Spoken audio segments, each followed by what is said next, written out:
During lunch with my wife's family, I got a text from an unknown number. Don't react. They're recording you. I kept smiling, but I looked around the table, and something felt off. 174 missed calls. You know that feeling when you're at a family dinner and everyone's acting like they're auditioning for a Hallmark movie? Yeah, that was my Sunday afternoon. There I was, sitting at Margot and Stanley's ridiculously expensive dining table, the kind that probably cost more than my car, trying to pretend I gave a damn about Darren's latest CrossFit obsession while sawing through what had to be the world's toughest piece of ribeye. So Jason, how's work treating you? Stanley asked, flashing that politician smile he'd perfected during his 30-year career as a corporate lawyer. The guy could make nice weather sound like a hostile takeover bid. Can't complain, I replied, because honestly, what else do you say to your father-in-law when he asks questions like he's deposing a witness? I glanced over at Brielle, my wife of 8 years, who was giggling at something her mom had whispered. That laugh, the fake one she reserved for when she was nervous or trying too hard to seem normal. I'd heard it enough times to know the difference. Margot, bless her controlling heart, was in full hostess mode, practically floating around the table like some demented fairy godmother. More wine, Jason? You look like you could use it. There it was, that backhanded concern that made you feel like you were simultaneously being pampered and insulted. She had it down to an art form. I'm good, thanks.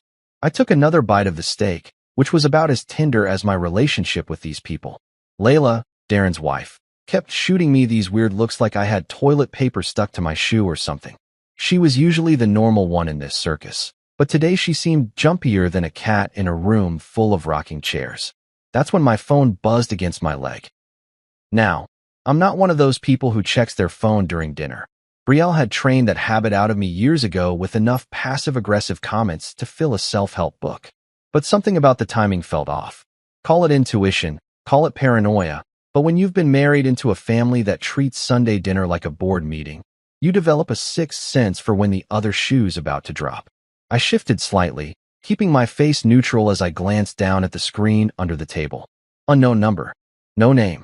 Just a message that made my blood run cold. Don't react. They're recording you. What the hell? I looked up slowly, trying to keep my expression as blank as a politician's promise. But suddenly, everything felt different.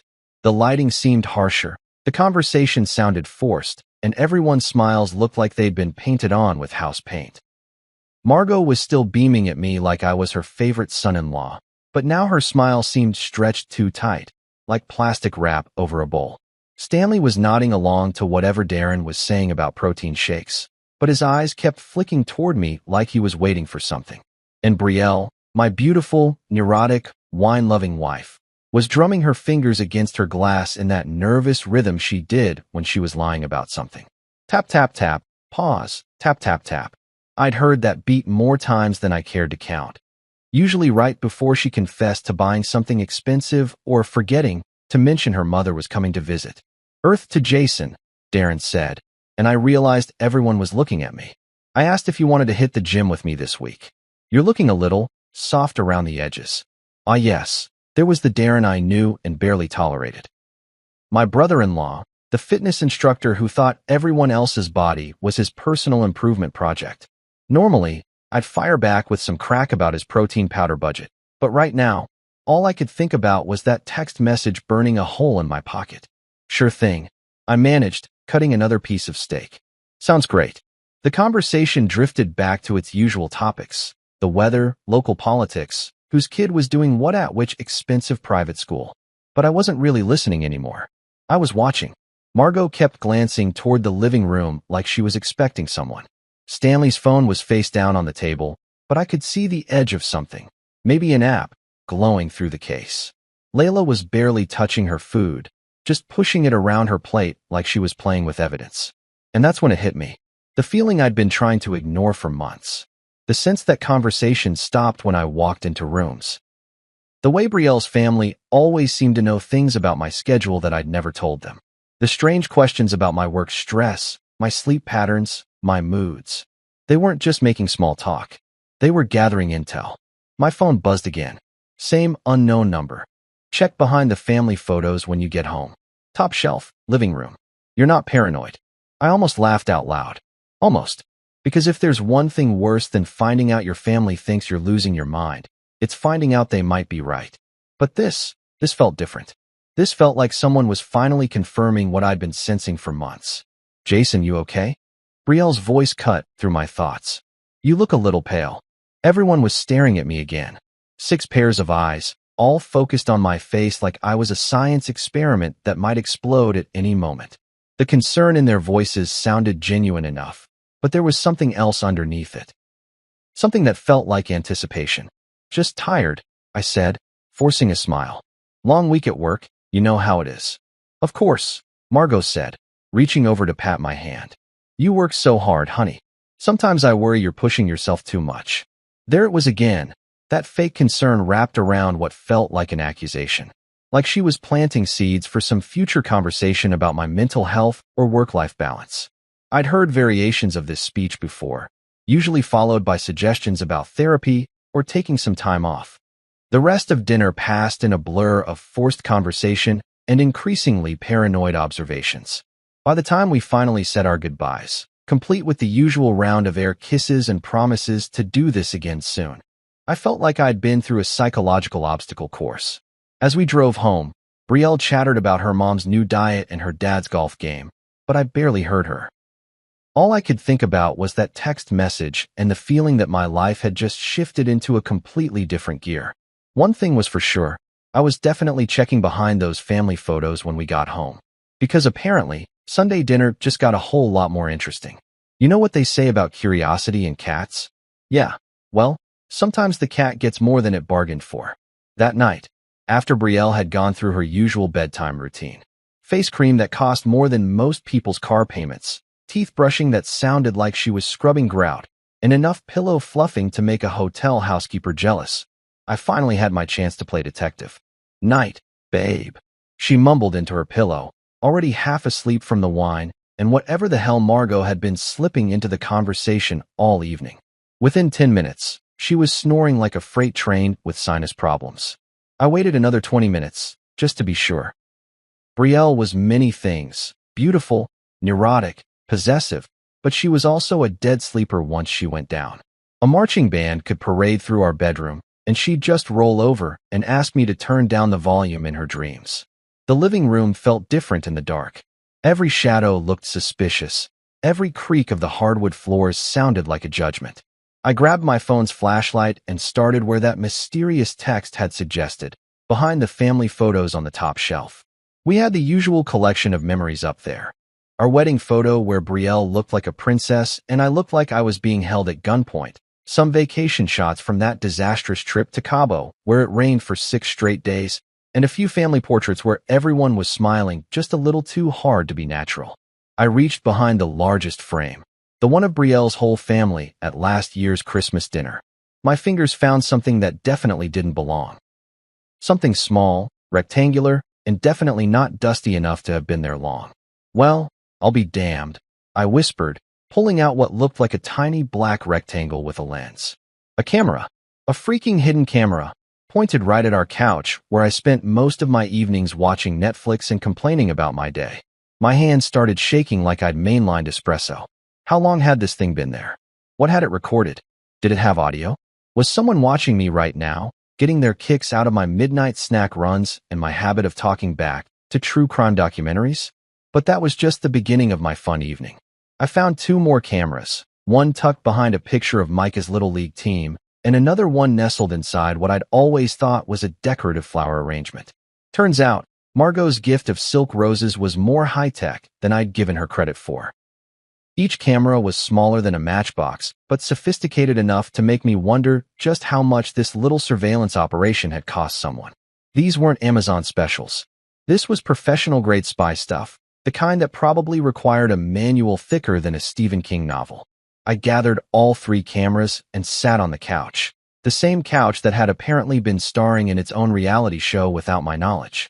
Part of me wanted to smash the damn things with a hammer, but I had enough sense left to realize I might need them as evidence. Evidence of what? Exactly, I wasn't sure yet, but my gut told me this was just the tip of the iceberg. That's when I remembered Brielle's office. Now, my wife had always been protective of her workspace. She claimed she needed absolute privacy for her freelance marketing consultations, which basically meant she spent 3 hours a day on Zoom calls telling small businesses how to make their Instagram posts more engaging.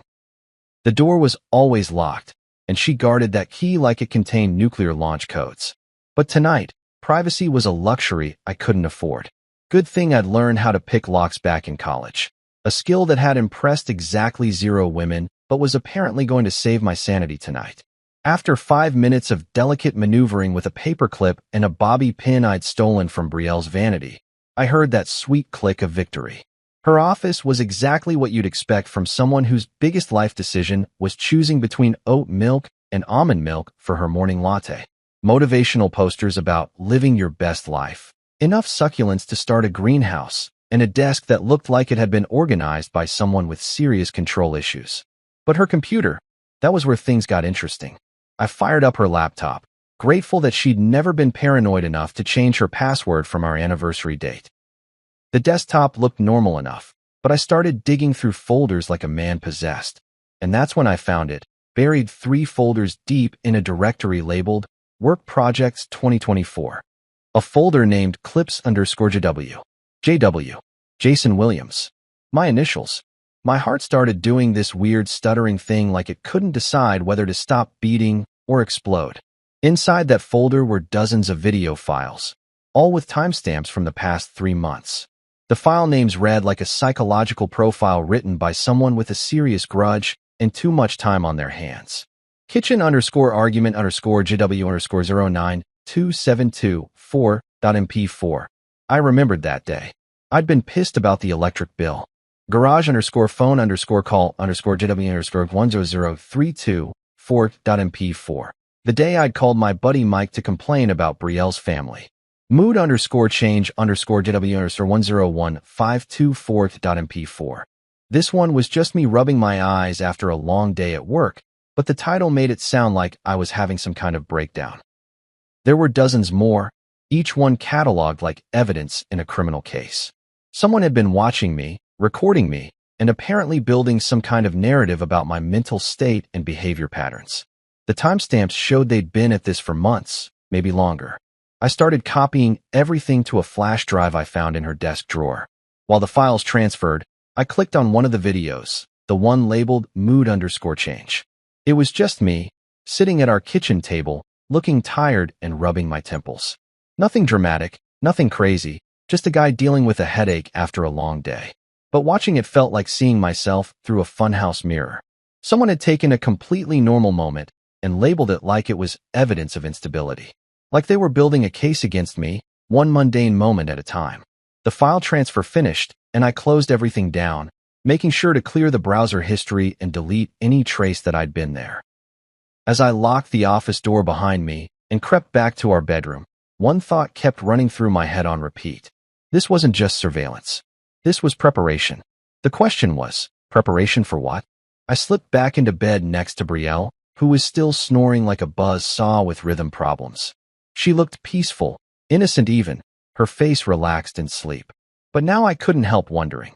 Was she just a pawn in whatever game her family was playing, or was she the one calling the shots? Either way, I had the flash drive hidden in my sock drawer, and tomorrow I was going to figure out exactly what kind of mess I'd stumbled into. Because one thing was for damn sure, I wasn't going to be anyone's unwitting reality show star anymore. Tuesday afternoon pickup at Lincoln Elementary was usually the highlight of my day. You know, that moment when you see your kid's face light up because dad showed up instead of getting stuck on another conference call about quarterly projections that nobody really cares about. But today, something felt off the second Micah climbed into the back seat. My 8-year-old son was usually a chatterbox, the kind of kid who could turn a 5-minute car ride into a documentary about everything from why dogs can't eat chocolate to his theory that his teacher, Mrs. Patterson, might actually be a robot. But today he was quieter than a church mouse with laryngitis. "Hey, buddy," I said, adjusting the rearview mirror to get a better look at him.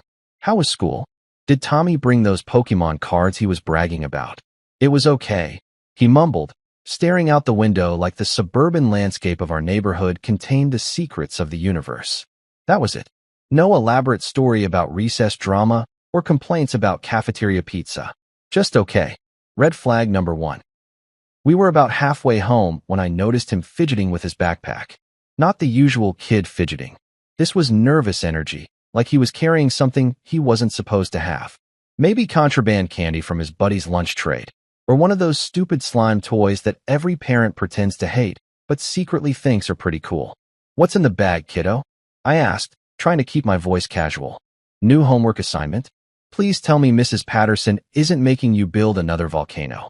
I'm still finding baking soda in weird places from the last one." That got a tiny smile, but he quickly looked away. "Just stuff." Red flag number 2. When we got home, Micah disappeared upstairs faster than a politician's promise during election season.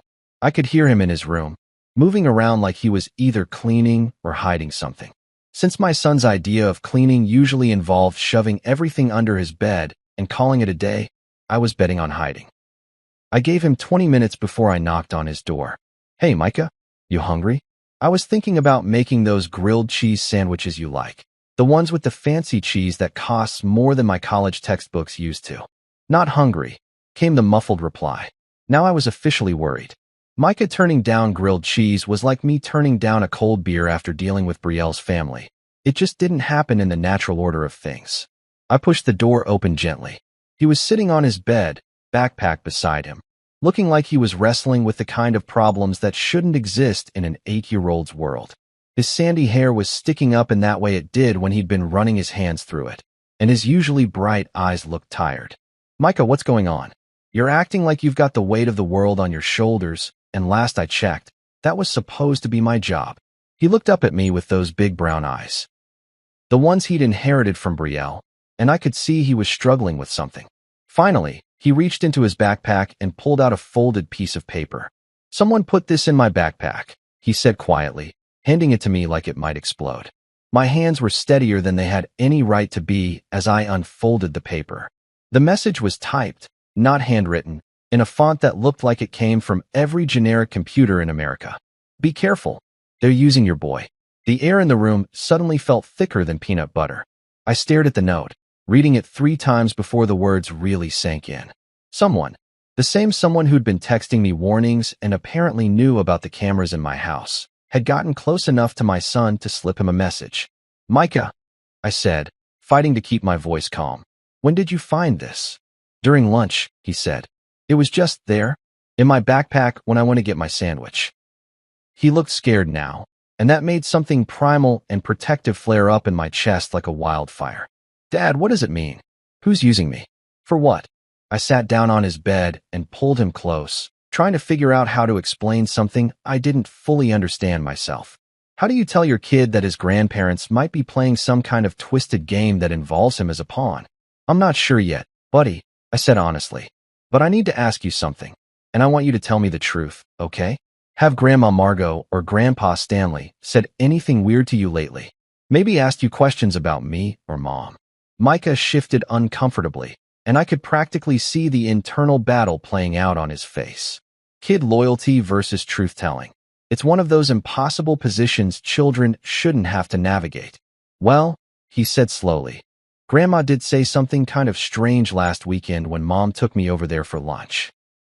My heart started doing that stuttering thing again. "What did she say?" "She asked me if you ever got really angry at home. Like, scary angry." He looked up at me with worry written all over his face. "I told her no, because you don't. But then she said if you ever did anything that made me feel unsafe, I should tell her right away." The rage that shot through me was white-hot and immediate. They were coaching my son, planting seeds, setting him up to be their star witness in whatever sick production they were planning. "What else did she say, Micah?" He was quiet for a long moment, then looked away. "She said if you and Mom if you guys ever got divorced, she'd make sure I got to stay with her and Grandpa. That I wouldn't have to live with you if I didn't want to." And there it was. The end game. They weren't just trying to make me look unstable. They were positioning themselves to take custody of my son. Margot and Stanley, with their perfect house and their perfect reputation and their apparently unlimited capacity for manipulation, were planning to steal my kid. "Dad," Micah's voice was small, "are you and Mom getting divorced?"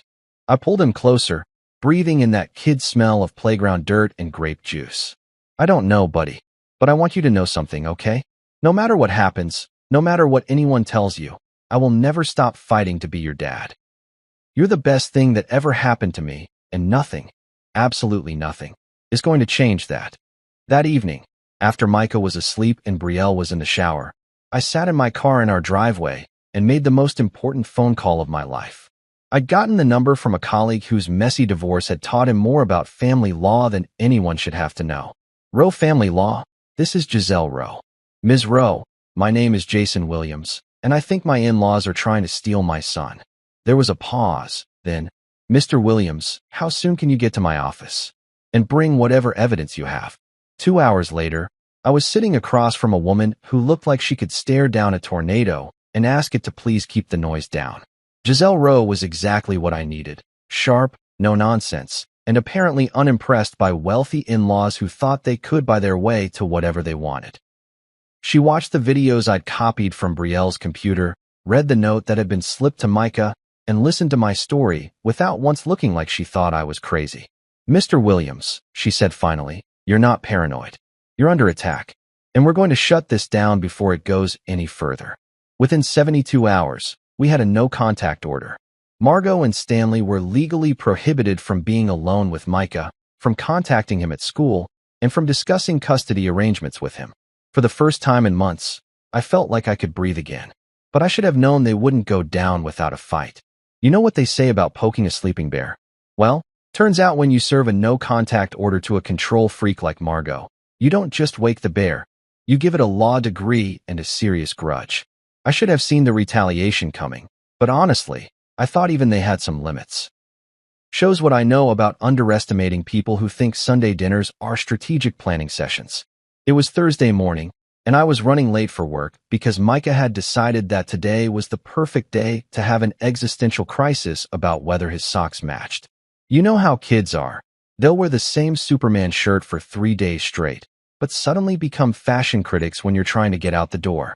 Dad, this sock is definitely more blue than this one, he announced, holding up 2 socks that looked identical to my colorblind eyes. Buddy, they're both navy blue. From the same package.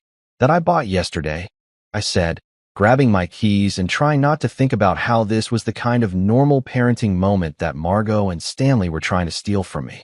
We finally made it out to the driveway, where my trusty Honda Civic was waiting. Nothing fancy, but it got me to work and back without requiring a second mortgage. At least, it usually did. Today, my car looked like it had been the canvas for some seriously disturbed street art. Coward was spray-painted across the driver's side door in white letters that looked like they'd been applied by someone having a seizure. Freak decorated the hood in the same shaky handwriting. And on the back windshield, in letters big enough to be seen from space, unfit dad. Dad, Micah's voice was small behind me. Why did someone write mean things on our car? I turned around, and my heart broke into about 17 different pieces.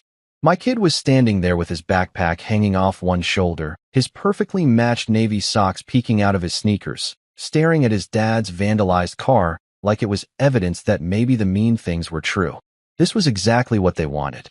They wanted Micah to see me as a target, as someone who attracted trouble and drama. They wanted him scared and confused and looking for stability. Stability that Grandma and Grandpa would be happy to provide. You know what, kiddo? I said, kneeling down to his level. Sometimes when people are hurting inside, they do mean things to try to make other people hurt too. It doesn't make it okay, but it means they're the ones with the problem, not us. But what if they're right? He whispered. What if you are a bad dad? And there it was, the poison they'd been dripping into his 8-year-old brain, finally bubbling to the surface. I pulled him into a hug that probably lasted longer than was socially acceptable for a Thursday morning in suburbia. Micah, look at me, I said, holding his face in my hands. The only person who gets to decide if I'm a good dad is you. Do I make you feel safe? He nodded. Do I help you with your homework and make you brush your teeth even when you don't want to? Another nod, this one with a tiny smile. Do I love you more than anything else in the whole world? Yeah, he said, and the smile got bigger.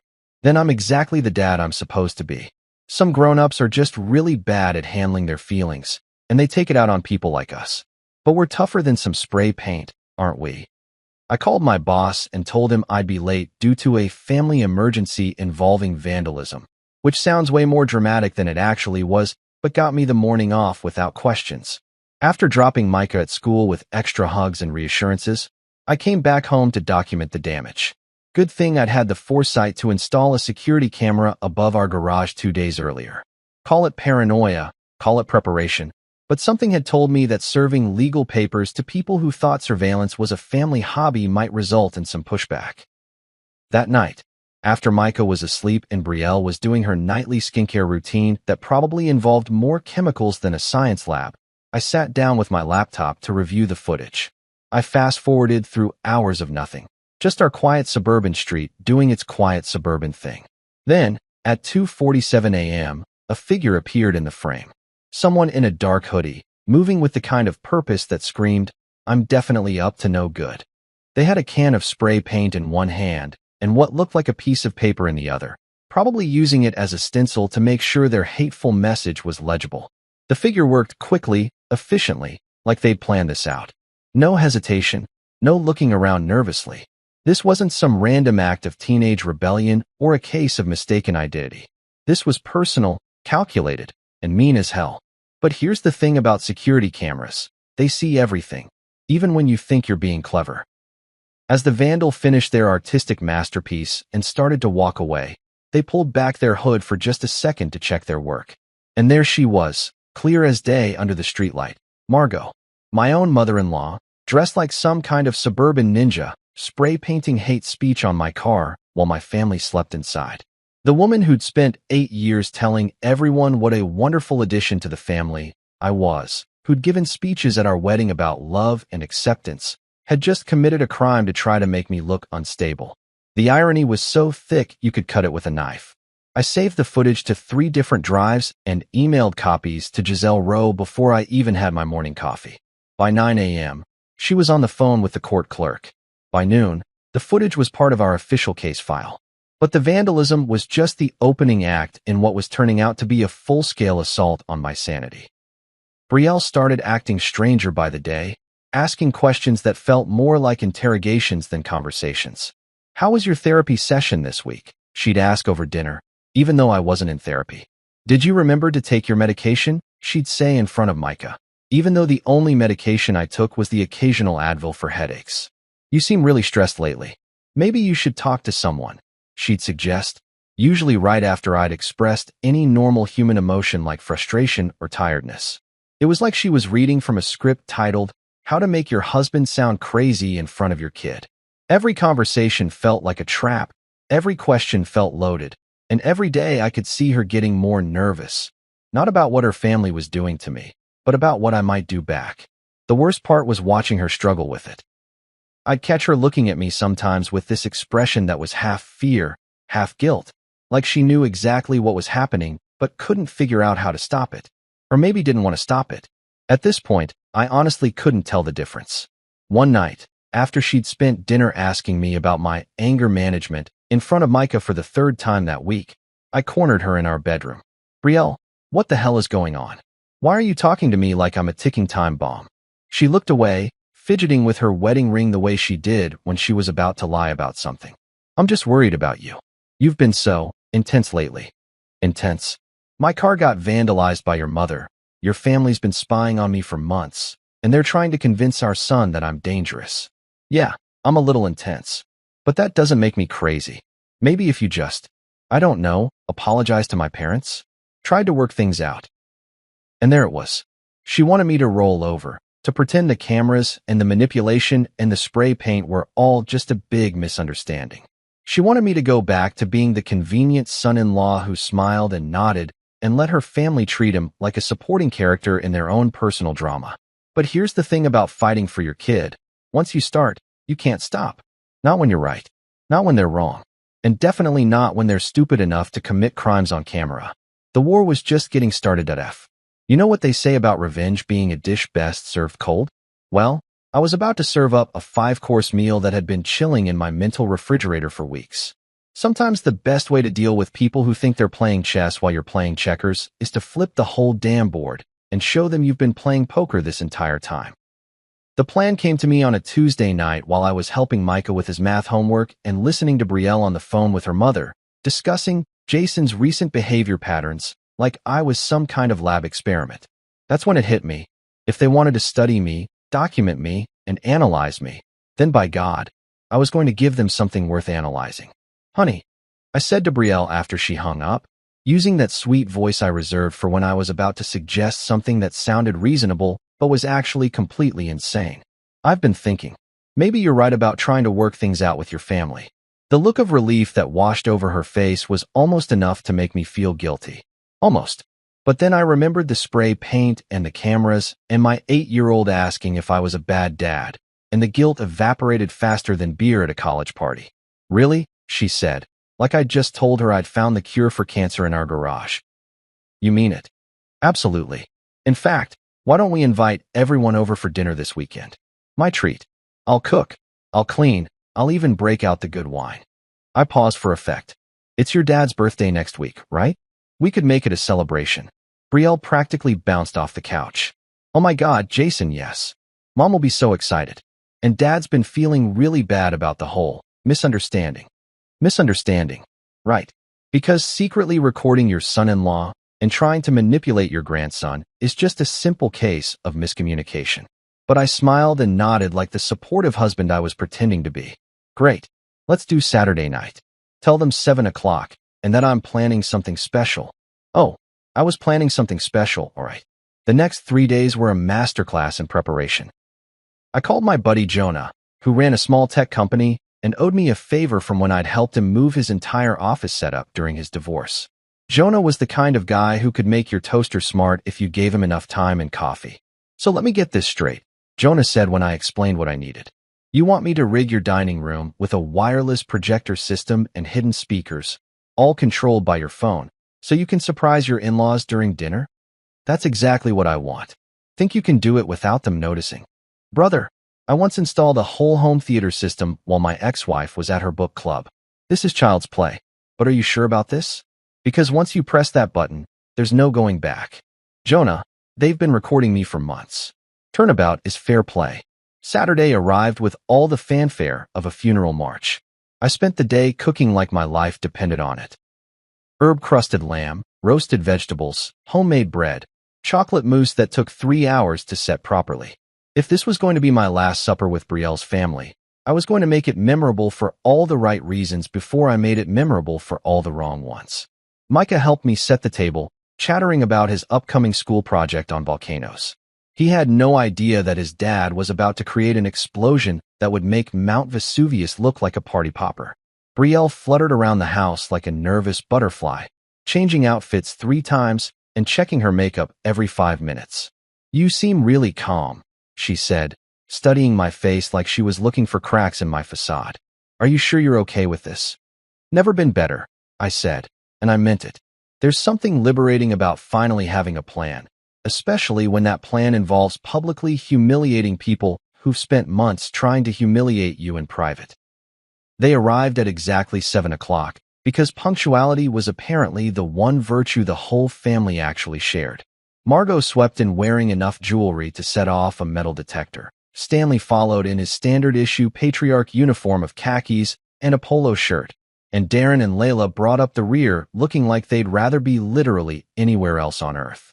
Jason, Margot exclaimed, air-kissing me like we were old friends instead of mortal enemies. The house smells divine. You've really outdone yourself. Well, you know me, I said, accepting her fake hug with a smile that probably looked more predatory than friendly. I like to go all out for special occasions. Dinner conversation flowed like molasses mixed with arsenic. Stanley regaled us with stories from his golf game. Darren talked about his latest CrossFit achievements, and Margot kept making pointed comments about how relaxed and normal I seemed tonight. If only they knew what was coming. The food was actually fantastic, which was annoying because I'd been hoping they'd be too suspicious to eat much. But they cleaned their plates like they hadn't seen food in weeks, probably because they were so relieved that I wasn't acting unstable for once. We were just finishing the chocolate mousse when I decided it was showtime. Before we have coffee, I said, standing up and pulling out my phone. I thought it might be nice to share some family memories. You know, really celebrate how close we've all become over the years. Oh, that sounds lovely, Margot said, clasping her hands together like she was about to witness a miracle. I've put together a little video presentation. I continued, tapping the app Jonah had programmed for me. Something I think you'll all find very illuminating. The lights dimmed automatically. God bless Jonah and his attention to detail. And the projector screen descended from the ceiling like the curtain at a Broadway show. Except this wasn't going to be Cats or Hamilton. This was going to be more like a documentary about the worst people in America. The first video started playing. Brielle, crystal clear on our big screen, sitting in what looked like Margot's kitchen, saying, "I swear, Mom, sometimes I think he's like a ticking time bomb. You never know what's going to set him off." The room went so quiet you could hear a pin drop in the next county. The second clip rolled, Margot's voice, whispering to Stanley in their living room. "Just a few more staged videos, and he'll crack completely. Then we'll have everything we need for the custody hearing." Stanley tried to interrupt, but the third video was already playing. Him, clear as day, saying, "Once we get full custody of Micah, we can start looking for someone better for Brielle. Someone more manageable." Darren bolted for the wall, probably trying to find the power switch, but Jonah had hardwired everything into a separate circuit. No getting out of this screening, folks. The final clip was my personal favorite. Margot, in full color HD, spray painting my car at 2:47 in the morning like some kind of geriatric street artist with anger management issues. When the lights came back up, you could have heard a cricket sneeze. 6 faces stared at me with expressions ranging from shock to horror to what I could only describe as, "Oh shit, we've been caught." I looked around the table, savoring the moment like a fine wine. "So," I said, settling back into my chair, "this is what family looks like to you?" The silence stretched on for what felt like an eternity before Stanley finally found his voice. "Jason, you have to understand." "Oh, I understand perfectly," I interrupted. "I understand that you've been recording me for months. I understand that you've been coaching my son to betray me. I understand that you think I'm so stupid that I wouldn't figure out your little game." Margot's face had gone white as fresh snow. We were concerned about. About what? About the fact that I wasn't convenient enough for your daughter? About the fact that I actually have opinions and boundaries? I stood up again, feeling 8 feet tall and bulletproof. "Well, congratulations. You wanted to see what I'm really capable of when I'm backed into a corner. Consider this your front row seat." The evening ended with a lot of slamming doors, screeching tires, and threats about lawyers that would probably keep the legal system busy for months. But you know what? It was worth every second. You know that feeling when you wake up thinking you're having a nightmare, but then you realize Brielle hogging the covers, the alarm clock mocking me with its cheerful beeping, maybe a cat sleeping on my face if we actually owned a cat. Instead, I found a photograph, right there on my pillow, next to my head, like some demented tooth fairy had decided to trade nightmares for molars. The photo was of me, sleeping in this exact spot, probably taken from the foot of our bed based on the angle. I looked peaceful, innocent even, which was ironic considering I was apparently starring in someone's unauthorized documentary about how to terrorize your son-in-law. I sat up so fast I probably gave myself whiplash, clutching the photo like it might bite me. My heart was doing that thing where it tries to escape through your throat, and I could feel sweat breaking out in places I didn't know could sweat. On the back, in that same generic computer font that was becoming the signature of my personal stalker, was a message that made my blood turn to ice water. "You still don't know what we're capable of." Well, that was ominous as hell. I looked around our bedroom like I was seeing it for the first time. Someone had been in here. While I was sleeping. While Brielle was sleeping right next to me.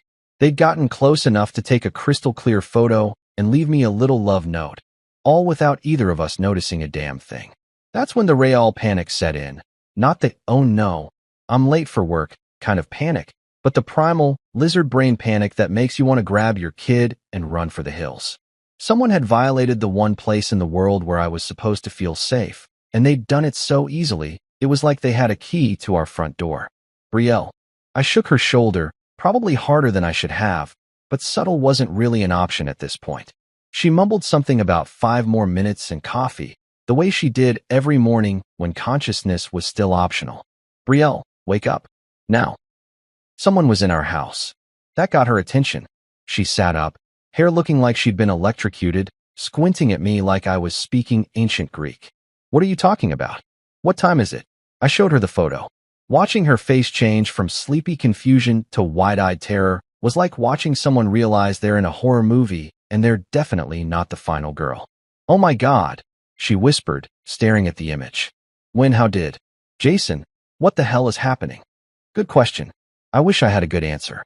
The next 3 hours were like something out of a police procedural, except instead of cool, competent detectives, I was the panicked amateur playing hide-and-seek with invisible enemies. I searched every inch of our house like a man possessed, checking every room, every closet, every corner where someone might hide a camera or a listening device. I found them in places that made no sense. A tiny camera inside the smoke detector in our hallway. The same hallway Micah walked down every morning on his way to brush his teeth. Another one tucked inside what I'd always thought was a broken outlet in our living room. And the crown jewel, a sophisticated recording device hidden inside the vent above our bed, positioned perfectly to capture both audio and video of our most private moments. My hands were shaking so badly I could barely hold the devices as I collected them. Each one was smaller than a thumb drive, but probably cost more than my monthly car payment. This wasn't some amateur hour operation with equipment from Amazon. This was professional-grade surveillance gear, the kind that required serious money and serious connections to obtain. I called Giselle Rowe from my car, parked in the driveway because I didn't trust my own house anymore. My voice was probably an octave higher than normal, but I didn't care about sounding tough at this point. I just wanted answers. They were in my bedroom, Giselle, while we were sleeping. They took a photo of me and left it on my pillow like some kind of sick calling card. "Mr. Williams, I need you to listen to me very carefully," she said, and her voice had that calm, professional tone that lawyers use when they're about to tell you something that will ruin your entire week. "Don't touch anything else in that house. Don't clean anything. Don't move anything. I'm calling the police right now, and they're going to treat this as a crime scene." Crime scene. My house. The place where Micah took his baths and did his homework and watched cartoons on Saturday mornings was now a crime scene. The police arrived 40 minutes later. Two detectives who looked like they'd rather be investigating literally anything else, and a tech specialist who seemed genuinely interested in the equipment I'd found. Detective Morrison was about my age with tired eyes and the kind of mustache that suggested he'd been a cop since the 1980s. Detective Park was younger, sharper, and had the look of someone who actually enjoyed solving puzzles. "So let me get this straight," Detective Morrison said, flipping through his notebook like he was reading a grocery list instead of documenting a home invasion. "Your in-laws have been surveilling you for months. You exposed them at a dinner party, and now someone's escalating to breaking and entering." "That's the short version, yeah," I said. "The long version involves custody battles and spray-painted cars and enough family drama to fill a soap opera." Detective Park was more interested in the technical aspects. She examined each camera with the kind of focus I usually reserve for watching football playoffs. "These are expensive," she said finally. "Military grade, some of them. The kind of equipment that requires licenses to purchase. We're not dealing with amateurs here." She ran the serial numbers through some kind of database while I tried not to think about how many private moments had been recorded and stored somewhere for people to analyze. The results came back an hour later, and Detective Park's expression told me everything I needed to know before she even opened her mouth. "The equipment was purchased through a shell company," she said. "But we traced the payments back to a firm called Strategic Solutions, LLC. It's a private investigation company that specializes in, let's call it family dispute resolution." "What does that mean in English?" I asked. "It means your in-laws hired professional stalkers," Detective Morrison said bluntly. "The kind of people who make a living digging up dirt on cheating spouses and documenting custody violations." But the real breakthrough came when they traced the signal from the camera above our bed. It wasn't just recording, it was transmitting. Live streaming our most private moments to a receiver somewhere in the city. The trail led to a small apartment downtown, rented under the name Elena Marsh. I'd never heard of her, but according to the rental agreement, she'd been paying for the place with checks from a law firm that had connections to Stanley's company. "Elena Marsh," Detective Park said, showing me the lease documents. "Ring any bells?" It didn't, but something about the name felt familiar, like a word on the tip of your tongue that you can't quite remember. We were about to find out that Elena Marsh was just the beginning of a much bigger, much darker story. "Mr. Williams," Detective Morrison said as they prepared to leave, I want you to understand something. This level of surveillance, this kind of coordination, this isn't just family drama anymore. Someone's running a professional operation designed to destroy your life, and they're willing to commit serious felonies to do it. As I watched the police drive away, taking boxes of evidence that used to be hidden in my walls, I realized that the photo on my pillow wasn't just a threat. It was a declaration of war. And apparently, I'd been fighting a battle while they'd been planning a full-scale invasion. You know how they say curiosity killed the cat? Well, apparently it also makes you really good at internet detective work when your life is falling apart and you've got nothing left to lose. After the police left with their boxes of evidence and their promises to investigate thoroughly, I did what any rational person would do. I became a one-man FBI unit operating out of my kitchen table. Elena Marsh. The name kept rolling around in my head like a marble in a tin can, making noise but not settling anywhere useful. I Googled everything from Elena Marsh private investigator to Elena Marsh psychopath, but came up empty except for a few generic LinkedIn profiles and someone's Pinterest board full of casserole recipes. That's when I decided to get creative with my search terms. If Elena Marsh was a fake name, and let's face it, what kind of professional stalker uses their real identity? Maybe I could work backwards from what I knew. The apartment lease, the law firm connections, the fact that someone had enough money to rent spy equipment that probably cost more than my annual salary. 3 hours and 6 cups of coffee later, I hit pay dirt. Buried in the archives of a local newspaper from 2 years ago was a small article about a failed lawsuit. The plaintiff's name was Talia Winslow, and she was suing her ex-boyfriend for emotional distress and financial manipulation. The case was thrown out of court, but here's where it got interesting. Her lawyer was from the same firm that had connections to Stanley's company, Talia Winslow. Now that name rang a bell like a fire alarm in my brain. I dug deeper, and there she was, Brielle's college roommate from their senior year. I remembered her from old photos, blonde, petite, with the kind of smile that probably looked innocent in person but came across as slightly unhinged in pictures. Brielle had mentioned her a few times over the years, usually in the context of "thank God we're not friends anymore" conversations. But according to my research, Talia had some serious baggage. After college, she dated Stanley's nephew for 3 years before their engagement fell apart in what looked like a spectacular mess of accusations and restraining orders. She'd disappeared after the failed lawsuit, and everyone assumed she'd moved on with her life like a normal person would. Apparently, moving on wasn't really her thing. The property records told the rest of the story.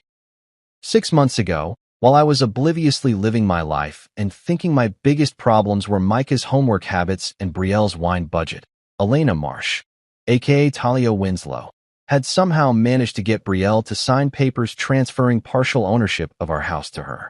Our house, the place where I'd been paying the mortgage for 8 years, where Micah had taken his first steps, where I'd installed a swing set and painted a bedroom and built a life that someone was now trying to steal with forged documents and legal loopholes. I called Giselle so fast I probably broke some kind of speed dialing record. "They're trying to steal my house," I said without preamble. Brielle signed papers she probably didn't understand, and now some psycho ex-roommate with multiple identities thinks she owns part of my property. Giselle's response was immediate and professional. "We're filing fraud complaints and halting any property transfers first thing tomorrow morning." This adds several more felonies to our case. By the end of the week, I had temporary injunctions protecting the house, restraining orders against 3 different people, and enough legal documentation to start my own law library. Talia/Elena's network was unraveling faster than a cheap sweater, but I had this sinking feeling that we were still only scratching the surface. The question that kept me awake at night wasn't who was behind all this. It was why. What had I done to deserve this level of coordinated psychological warfare? Was I really such a threat to their perfect family dynamic that they'd hired professional help to destroy me? Or was there something bigger going on that I still didn't understand? Turns out, I was about to find out the hard way. You know what they say about revenge being a dish best served cold? Well, sometimes it's also best served in front of 200 people at a professional conference where your enemies think they're the experts.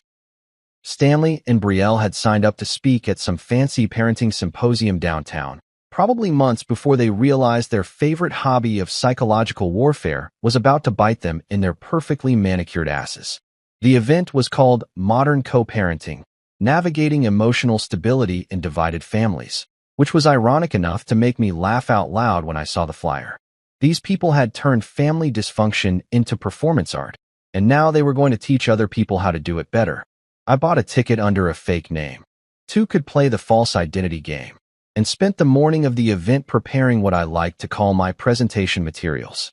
Giselle had given me copies of everything we'd submitted to the court, the surveillance footage, the audio recordings, the property fraud documents, even the spray paint security camera footage that showed Margot's late-night artistic endeavors.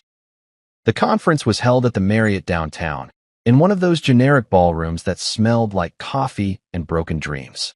I slipped in through the back entrance and found a seat in the last row, baseball cap pulled low, looking like any other stressed-out parent trying to figure out how to not screw up their kids. Stanley took the stage first, looking every inch the distinguished family law expert in his expensive suit and practiced smile. He talked about maintaining stability during family transitions and protecting children from parental conflict, with the kind of confidence that only comes from years of being a professional hypocrite. Then Brielle joined him, and I had to admit she looked good up there, polished, articulate, like the kind of mother every PDA would want as president. She spoke about recognizing signs of emotional instability in co-parents and documenting concerning behaviors for legal protection. The audience was eating it up, taking notes, nodding along, probably thinking these 2 were the gold standard of civilized divorce proceedings. If only they knew they were getting advice from people who thought hidden cameras and psychological manipulation were legitimate parenting strategies.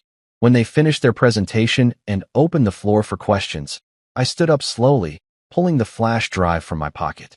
"Excuse me," I said, my voice carrying clearly across the room. "I have a question about documentation." Stanley squinted toward the back of the room, probably wondering why my voice sounded familiar.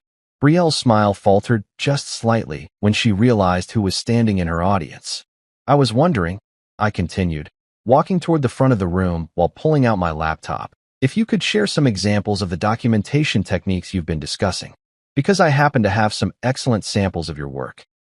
The room went quiet as I connected my laptop to their projector system.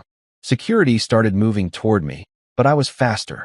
"Ladies and gentlemen," I announced as the first video began playing on the big screen behind Stanley and Brielle, "I'd like to show you what modern co-parenting really looks like when there are no cameras, except for the ones they installed without your knowledge."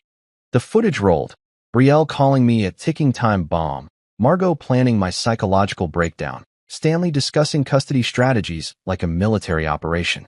The audience watched in stunned silence as their parenting experts revealed themselves to be the kind of people who would spy on their own family members. Stanley tried to cut the power. Brielle attempted damage control by grabbing the microphone. But the videos kept playing, one after another, painting a picture of deception and manipulation that would have made Machiavelli proud. "This is what emotional stability looks like," I said as the spray paint footage played, showing Margot vandalizing my car at 2 a.m. "This is how you protect children from conflict." People started pulling out their phones, recording everything. Social media was about to get very interesting for the Sterling family.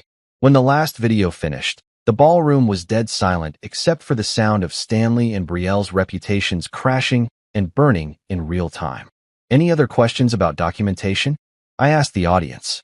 Security finally reached me, but the damage was done. Justice doesn't always come with handcuffs and courtrooms. Sometimes it comes with public humiliation and viral videos that make sure everyone knows exactly who you really are underneath your professional facade. As they escorted me out, I could hear the audience erupting in discussion behind me. Stanley and Brielle's parenting workshop had just become a masterclass in how not to destroy your family. Mission accomplished.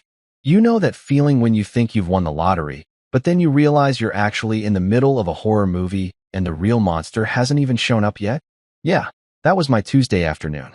After the public humiliation at the conference, I thought the worst was behind us.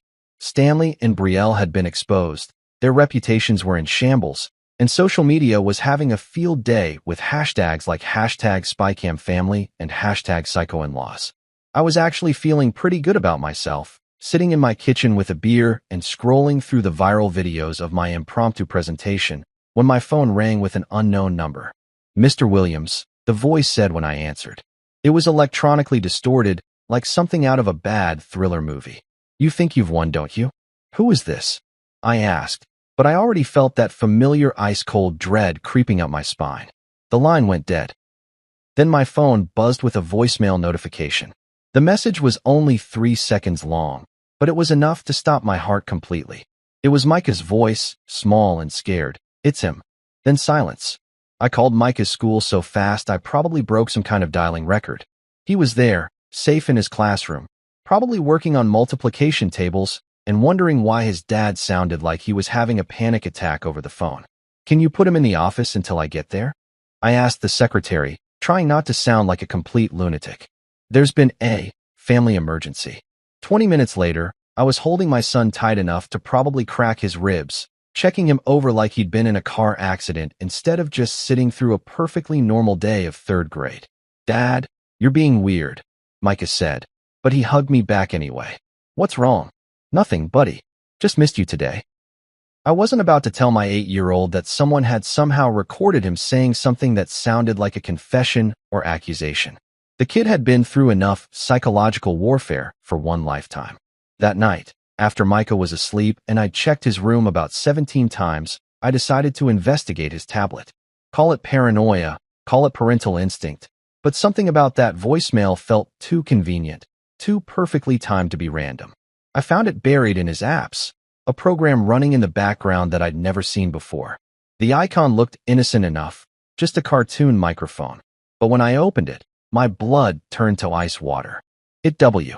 Someone had been using my son's tablet to record conversations, to monitor his location, to listen in on our private family moments. The app was sophisticated, designed to look like a game, while secretly transmitting audio files to an external server. I called Giselle immediately, even though it was past midnight. They've been using Micah's tablet to spy on us, I said without preamble. Someone installed recording software and has been listening to everything we say in our own house. Jason, I need you to bring that tablet to the police first thing in the morning. Don't delete anything. Don't try to trace the signal yourself. This is evidence of multiple felonies involving a minor. The police tech team worked faster than I'd ever seen government employees move. Within hours, they'd traced the signal from Micah's tablet to the same apartment that Elena Marsh, aka Talia Winslow, had been renting downtown. But when they raided the place, what they found was worse than just surveillance equipment. Detective Park called me from the scene. Mr. Williams, you need to know what we're dealing with here. This isn't just stalking. This is a full-scale intelligence operation. The apartment was wall-to-wall surveillance equipment, monitors showing live feeds from cameras I didn't even know existed, filing cabinets full of photographs documenting every aspect of my life, and a computer setup that looked like it belonged in a government facility. There were photos of me grocery shopping, picking up Micah from school, having coffee with friends. Pictures of our house taken from every angle, floor plans that showed the location of every room, and what looked like a detailed psychological profile that analyzed my behavior patterns like I was a lab rat. But the most chilling discovery was a wall covered with photos of Micah, at school, at the playground, walking to the bus stop. Someone had been documenting my son's daily routine with the kind of precision that suggested they were planning something far worse than just custody manipulation. Talia Winslow was arrested that afternoon. Stanley was next, then Darren, both charged with conspiracy and multiple counts of stalking and invasion of privacy. The evidence was overwhelming. Financial records showing payments to private investigators, email trails discussing the Jason problem, and enough surveillance footage to fill a small movie theater. But Brielle? She disappeared. Her clothes were gone, her car was missing, and her credit cards hadn't been used since the morning after the conference disaster. It was like she'd vanished into thin air, leaving behind only a note on our kitchen counter. I'm sorry. I never meant for it to go this far. Too little, too late, but at least I finally had the house to myself. Well, myself and Micah, who was going to need therapy, but was safe and sound and finally sleeping through the night without mysterious recording devices monitoring his dreams. For the first time in months, I felt like I could breathe again. But as I was learning the hard way, in my family's world, peace was always temporal. You know what they say about happy endings? Sometimes they're more like happy pauses between the crazy chapters of your life. 6 months after the surveillance nightmare ended, Micah and I had settled into our new normal in a little lakeside town about 3 hours from our old life. The kind of place where the biggest scandal was Mrs. Henderson's aggressive lawn gnome collection and the local diner served pie that could solve most of life's problems. Micah was thriving like a plant that had finally gotten the right amount of sunlight. No more nervous glances over his shoulder. No more questions about whether Daddy was a bad man. No more walking on eggshells around adults who should have been protecting him instead of using him as ammunition. He'd made friends with the kid next door who collected rocks and believed that every creek contained magical fish. And honestly, after everything we'd been through, a little magic seemed like exactly what we needed. I'd found work teaching online business classes for a community college, which meant I could work from home and be available for every scraped knee, homework crisis, and urgent discussion about whether dinosaurs would have made good pets. The pay wasn't great, but it covered our modest rent and left enough for the occasional pizza night, and way too many trips to the hardware store for my new hobby of growing vegetables that actually survived to harvest.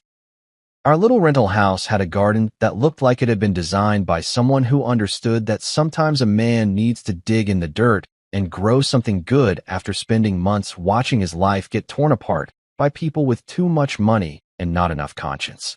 I'd become the proud parent of tomatoes that actually tasted like tomatoes, and Micah had claimed ownership of a pumpkin patch that he was convinced would produce jack-o'-lanterns the size of small cars.